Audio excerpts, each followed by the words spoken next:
आलोक के स्वार्थपूर्ण व्यवहार ने आज उसकी आंखें खोल दी थी।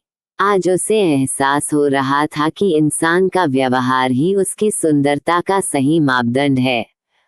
सुखी व शांतिपूर्ण दाम्पत्य जीवन के लिए जोड़ी का बहुत अच्छा दिखना ही काफी नहीं होता, आपसी सामंजस्य व विचारों का मेल सर्वाधिक आवश्यक होता है।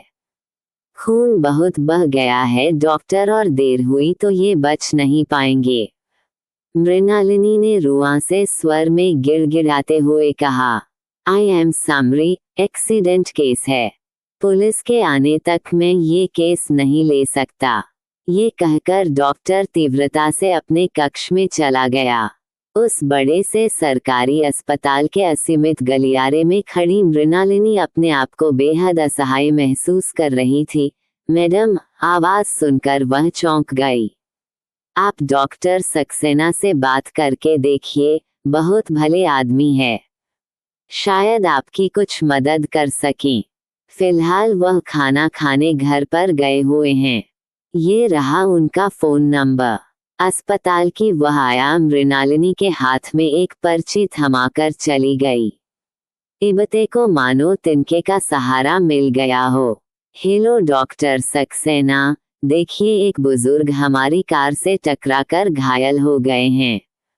वो बहुत तकलीफ में हैं। उनका खून भी काफी बह गया है। कृपया आप जल्दी अस्पताल आ जाएं। निवेदन करते समय मृणालिनी को अंदेशा था कि डॉक्टर सक्सेना भी अपने अन्य सहकर्मियों की भांति एक दुर्घटना के केस को हाथ नहीं लगाएंगे, पर उनका जवाब सुनकर उसे सुखद आश्चर्य हुआ। आप घबराएं नहीं, मैं चंद पलों में वहां पहुंच रहा हूं। वे चंद पल मृणालिनी को युगों के समान प्रतीत हुए। सामने से एक डॉक्टर को तेज कदमों से अपनी ओर आता देख वह उसी तरफ दौड़ी, पर आमना सामना होते ही वह सकपका गई। ये तो अभिजीत है। अभिजीत ने भी मृणालिनी को पहचान लिया। आप यहाँ? अभिजीत ने प्रश्न किया। जी, मृणालिनी ने झुकी नजरों से जवाब दिया। जो बुजुर्ग हमारी ही कार से टकराकर। ओह, कहाँ है वह? एक्सीडेंट कितनी देर पहले हुआ? जी, तकरीबन 1 घंटा पहले। कार आप चला रही थी? मरीज का परीक्षण करते हुए अभिजीत ने पूछा।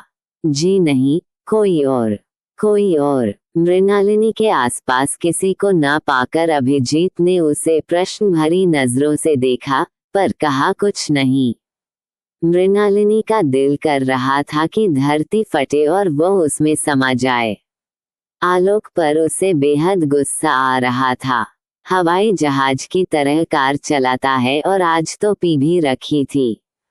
न लाल बत्ती देखी, न सड़क पार करते उस बूढ़े को। उसके तो होश उड़ गए थे, मगर आलोक गुस्से से बिफर रहा था। डेम दिस ओल्ड मैन, जब चला नहीं जाता तो घर से निकलते ही क्यों है? उसके लाख कहने पर भी आलोक उस घायल बुजुर्ग को अस्पताल ले जाने को तैयार नहीं हुआ। डॉट बी एन इडियट, ऐसा तो रोज सड़कों पर होता है। वहीं रुके तो फंस जाएंगे, चलो यहाँ से। मृणालिनी ने दृढ़ता से मना किया तो झुंझलाकर वो उसे वहीं छोड़ गया। सड़क के बीचों बीच उसका ऐसा रूप देखकर वो हतप्रभ रह गई। चोट काफी लगी है।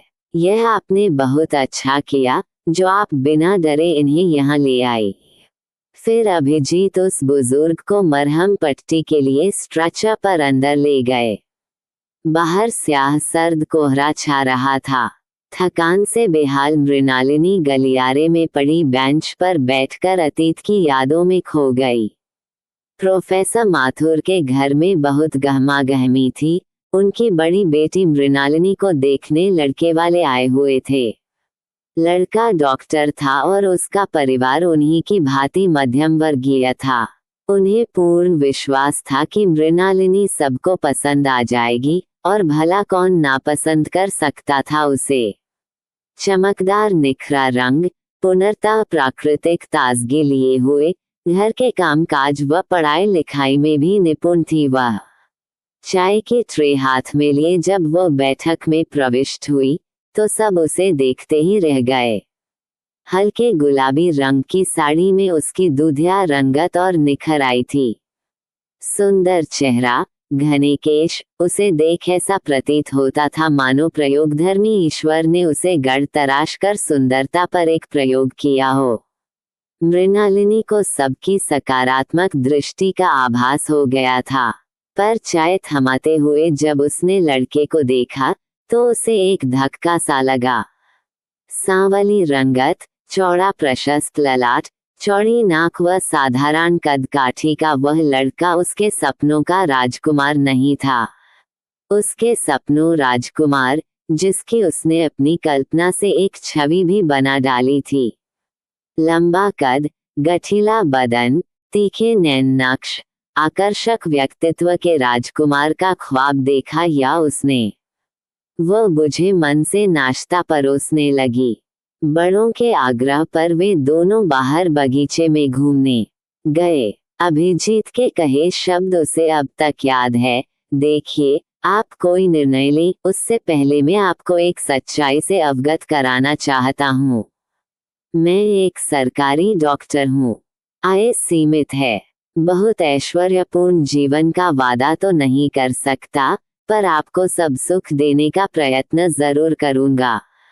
आपकी भावनाओं का सम्मान करूँगा। मृणालिनी बात आगे बढ़ाने की इच्छुक नहीं थी, सो चुप्पी साधे रही। पिताजी को पता चला तो उन्होंने उसे शांत स्वर में समझाने का प्रयास किया। लड़का मेहनती, स्पष्टवादी व सरल है। बेहद सभ्य लोग हैं। बहुत देखभाल कर ही बुलाया था उन्हें यहाँ। क्या कमी है लड़के में? कुछ खास भी तो नहीं है। मृणालिनी का जवाब सुन माँ गुस्से से बिफर पड़ी, पर वह टस से मज न हुई। कैसे त्याग देती वह अपने सपनों को। बात एक दो दिन की नहीं, बल्कि जीवन भर की थी। गुजर बसर उसे करनी है, इस निर्णय में उसकी रजामंदी बहुत जरूरी है। रहने दो, ये कहकर पिताजी ने माँ को शांत करा दिया। जीवन पुनः सामान्य गति से चलने लगा। फिर एक दिन मृणालिनी की मुलाकात आलोक से हुई। आलोक को देखकर उसे लगा मानो उसका सपना साकार हो गया हो। राजकुमारों सी शक्ल सूरत और वैसा ही रहन सहन। पहली मुलाकात ही मृणालिनी को प्रभावित कर गई। गजब का आकर्षण या आलोक में। आलोक को भी अपनी ओर प्रशंसा भरी नजरों से देखते हुए वह सकुचा गई। कितनी अच्छी लगेगी उसकी और आलोक की जोड़ी। उसका मन सपने बुनने लगा और आज आलोक के आग्रह पर वह उससे मिलने गई।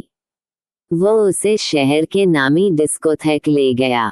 वहां की साज सज्जा और चमक दमक देख मृणालिनी की आंखें चुंधिया गई।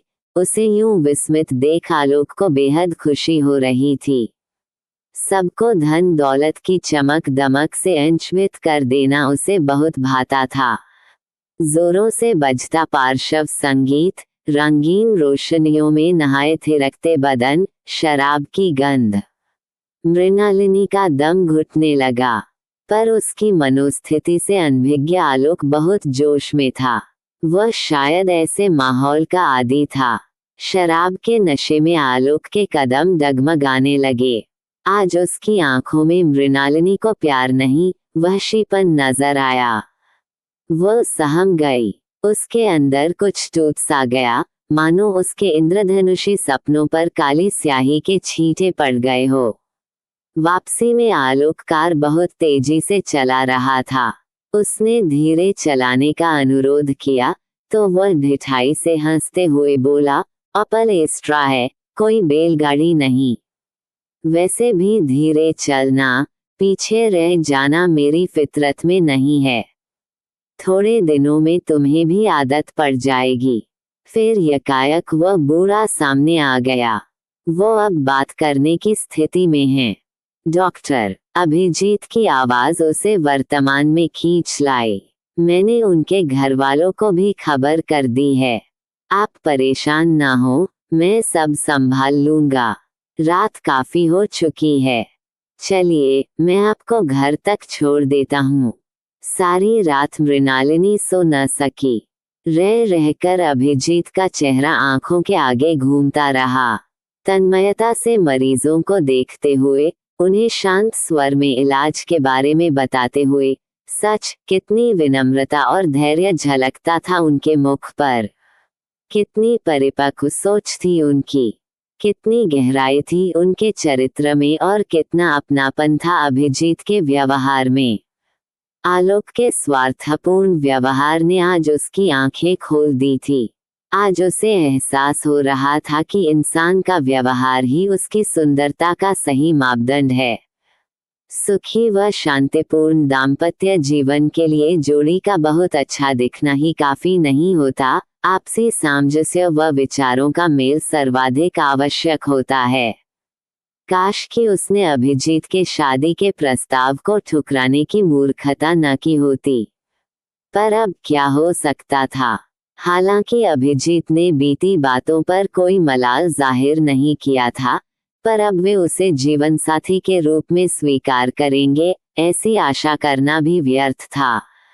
खैर जो भी हो, अब उसने फैसला कर लिया था कि वह आलोक से शादी हरगिज नहीं करेगी। अगली सुबह मृणालिनी ने अस्पताल जाकर उस बुजुर्ग के परिवार से भी माफी मांगी। उनके इलाज का खर्च देकर वह निकल ही रही थी कि अभिजीत से सामना हो गया। आप इतनी सुबह यहाँ? जी, मैं उन बुजुर्ग से मिलने आई थी। बहुत अच्छा किया आपने, अभिजीत ने उसे प्रशंसा भरी नजरों से देखते हुए कहा। बहुत कम लोग अपनी गलती स्वीकार करने की हिम्मत रखते हैं। गलती तो मैंने कुछ समय पहले एक और की थी, पर उसके लिए मुझे आपसे माफी मांगनी है, मृणालिनी ने धीमे स्वर में कहा। गलती कैसी? अभिजीत ने मुस्कुराते हुए कहा।